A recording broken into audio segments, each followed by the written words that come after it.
So here's my surreal scene. Let's talk about animating this.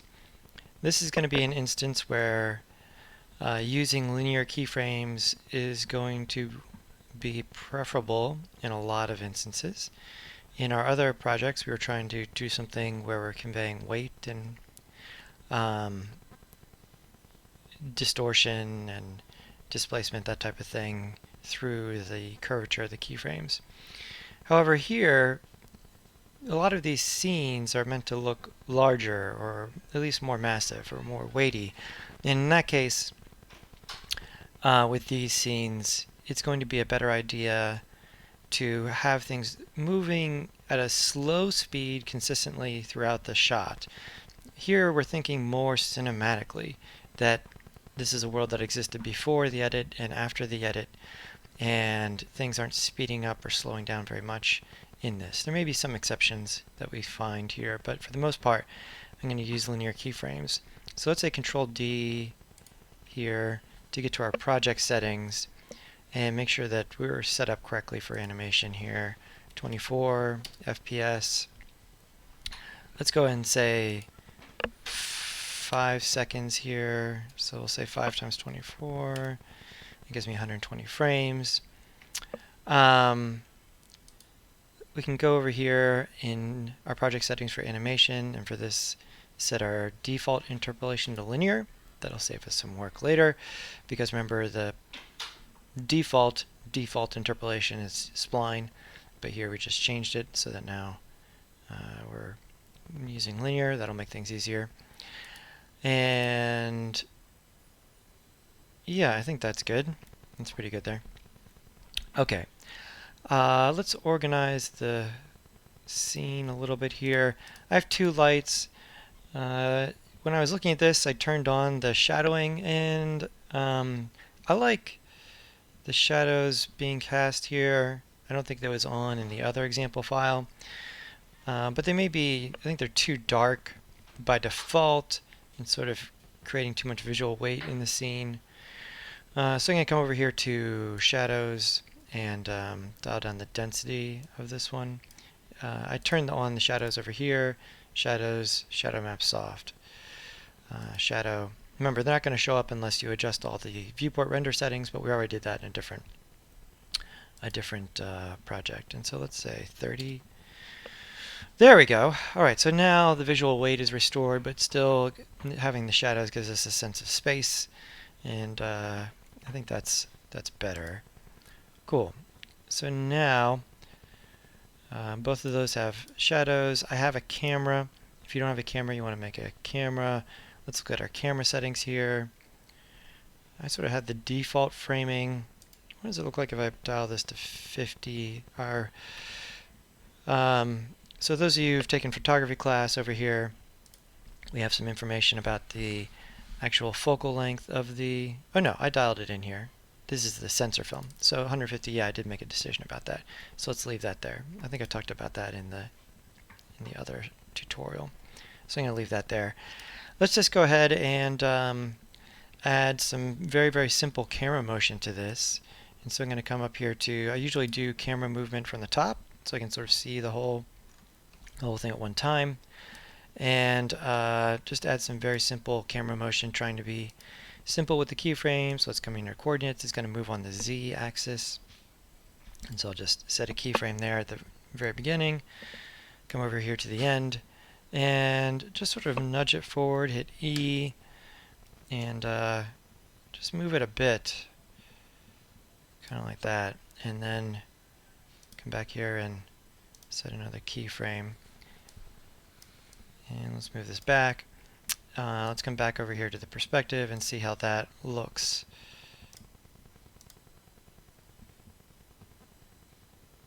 Great. I like that a lot. So that gives me this very slow cinematic look to it. Everything's moving slowly. Camera movement, very slow, very subtle. Yours doesn't necessarily have to be a zoom in. We could also have this go go in the opposite direction and have it pulling out slightly. The important thing here, the direction even if we had it moved to the side a little bit, I think that would also look okay. Let me do an example of that. Sort of panning across the scene. So if I were to get rid of these keyframes, and if we just moved a little bit this way, sort of from here to here, because things are offset in depth a little bit, that gives us some parallaxing. See how some objects move faster than other objects? Just slightly. Right? So we want this to seem cinematic. What makes it seem cinematic? A slow camera motion and objects distributed well across the frame in a clear focal point. I've sort of made everything point towards the middle here, where my focal point is. Let me just step back to where I had my keyframes. So I would say let's establish that rule here. For our cinematic formula, I would have two camera keyframes, one at the beginning, one at the end. Having the camera change direction during the shot, we're only doing one shot here, is not very cinematic. Have it at one position at the beginning and another position at the end. Don't have it zoom in and fly around and all these kind of things. None of that looks very cinematic.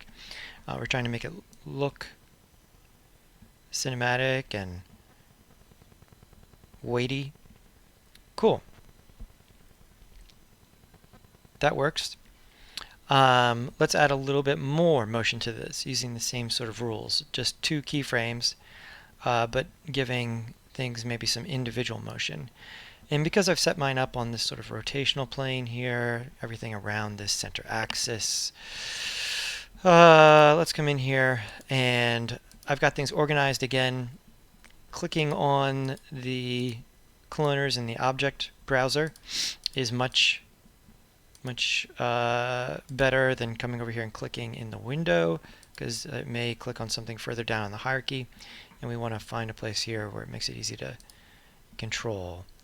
And let's turn some things on and off to, yeah, so this is good. This is the characters I put around this sphere. And so let's do the same thing with them. I'm going to have them rotating. And I think it's going to be rotation on the Z. Yep, there we go. And same rule. I'm getting linear keyframes because I set the default to linear. And so I'm going to set a keyframe there. And then at the end, let's make it, again, subtle. How about 15 degrees? And set another keyframe there. And let's look at that real quick.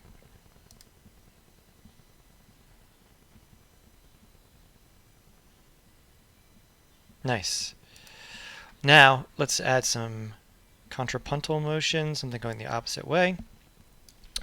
We have our plants. Are all the plants in the same cloner, I think? Let's look at this. Yes, they are. Okay, that makes it easy. So here, now even if they weren't organized in these cloners, I have objects I want to move together. I can select them over here and press Alt-G to group them, and then animate that null. And so let's go ahead and do the same thing here. Make sure my playhead is rewound. Set a keyframe there, and come over to the end. And we're going to go the opposite direction.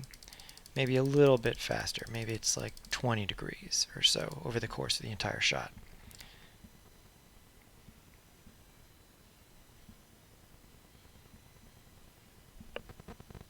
Nice. And the little bit of depth we have in this shot works here.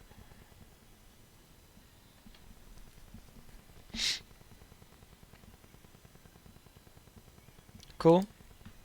And the gears, maybe let's get going in different directions. So again, we'll rewind to the beginning here. We'll set a keyframe. Gears, there we go. So that's that smaller one that's kind of in front. I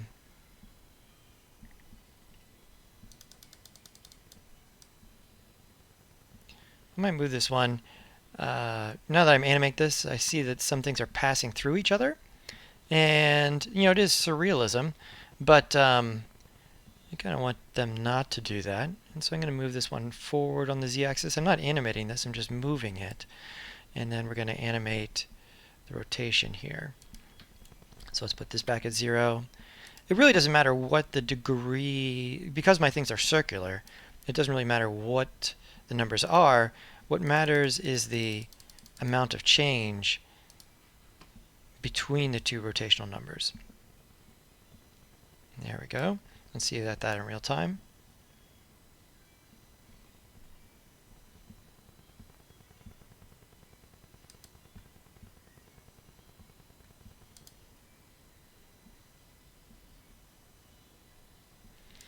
Nice. Here's the other gears. Maybe we need to move those.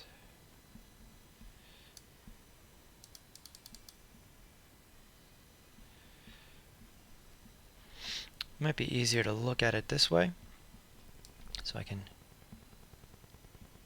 have these maybe just barely in frame, like that. And I could keyframe this one backwards. Again, it doesn't really matter. It's just the amount of change. 0 to, let's say, 5, maybe 20 degrees. Let's try that. Remember, it's only going to animate the current view, so we want to just sort of look there. Cool. And so they're all not the same. They're sort of rotating at different degrees. I kind of want these to go the opposite direction as the trees. Well, we're going to have the other ones going. Let's see how that looks first. Let's have these gears go the opposite direction. Here's the big gears for me. And so I'll have those. Let's rewind to the beginning. Make sure we got our playhead in the right place. And here we go. R. Having this going this direction a little bit. Here we go.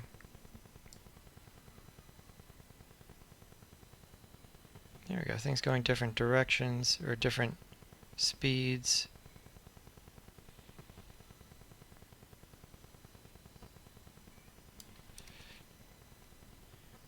Nothing moving too fast. I'm going to make the gears move a little bit faster by making this end one a little bit bigger. Let's say 30.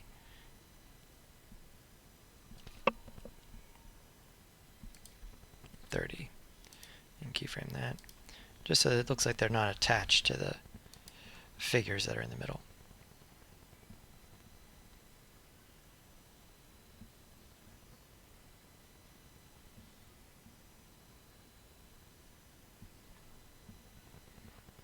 Great.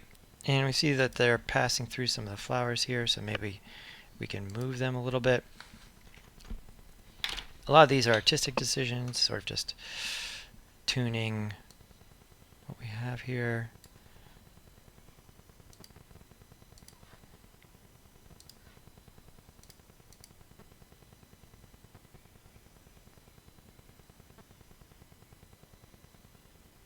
There, like that. It's kind of kaleidoscopic.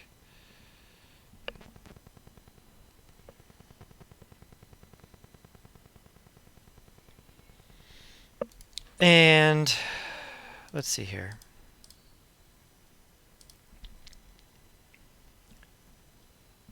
I like what we have so far. The only other thing is possibly rotating some of the plants. In the cloner here, if I select the whole object, this is essentially the null that is laying everything out. However, you see that there's a second tab here with a cloner under transform, and this is the transform of the individual elements. And this might allow me to do some rotation, not like that. I want them to rotate around their axis, not like that. How about this one? That's what I'm looking for. And so let's go ahead and rewind and keyframe that rotation, and maybe 40. There we go, keyframe that. So that'll give me this, each plant rotating on its axis. I like that. That gives me a greater sense of depth.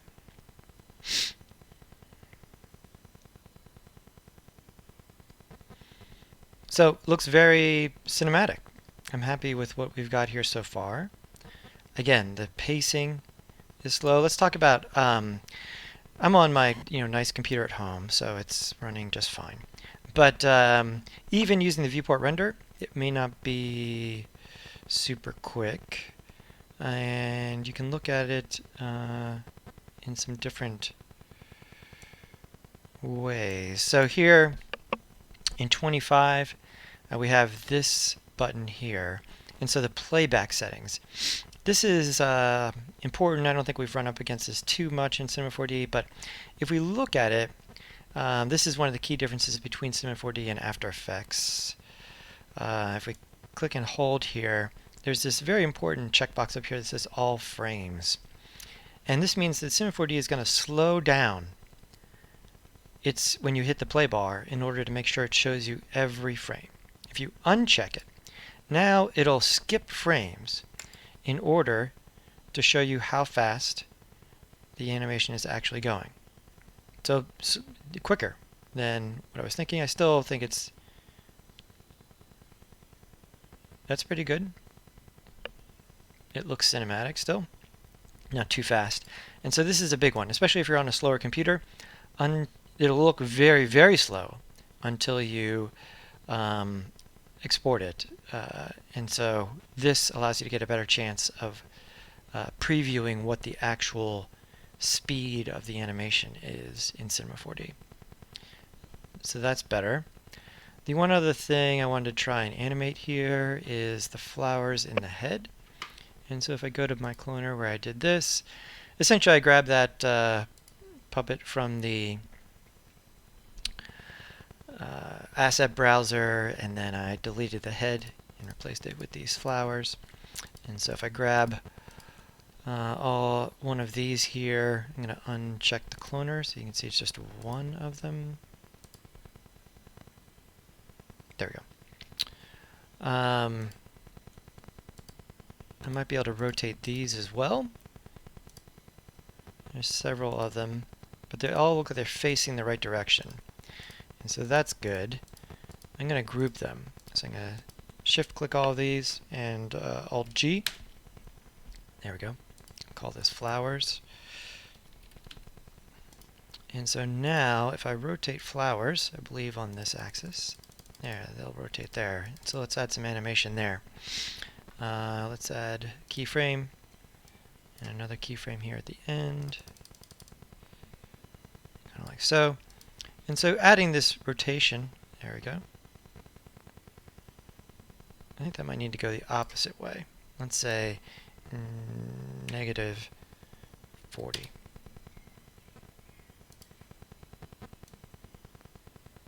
There we go. And I'll turn the cloner back on.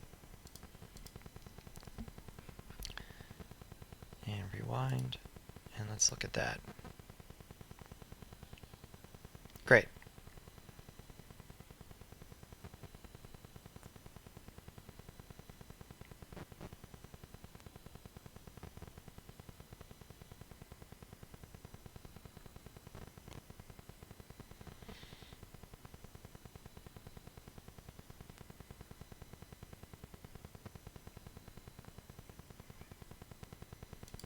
I like it.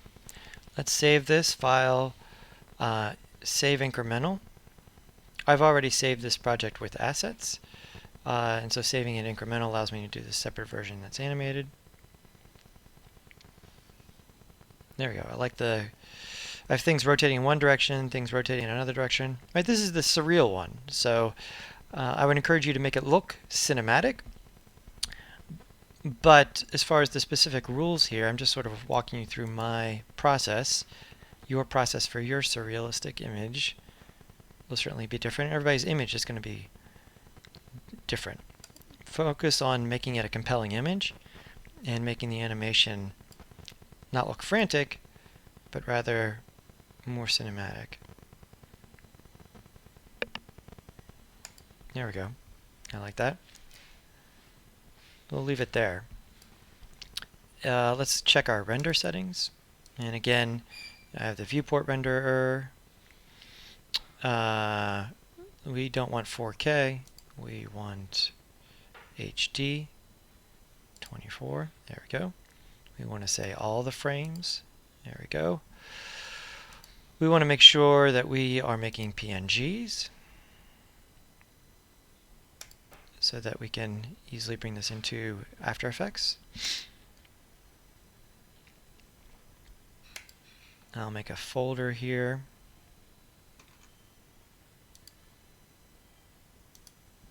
I'm going to call this Surreal.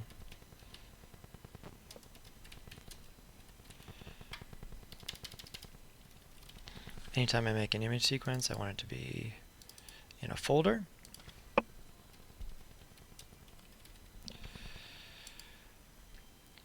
And that looks good. That looks good. Let's check our viewport renderer. We have all the things checked that we'd want to have checked. Under filter, we have geometry only. I think that's good. And let's give it a shot here. It may take a second here where it says preparing, but it only has to do that at the beginning of a viewport render. Once the preparing is done, then you'll see it should be fairly quickly spit out the frames. Great. This is looking good.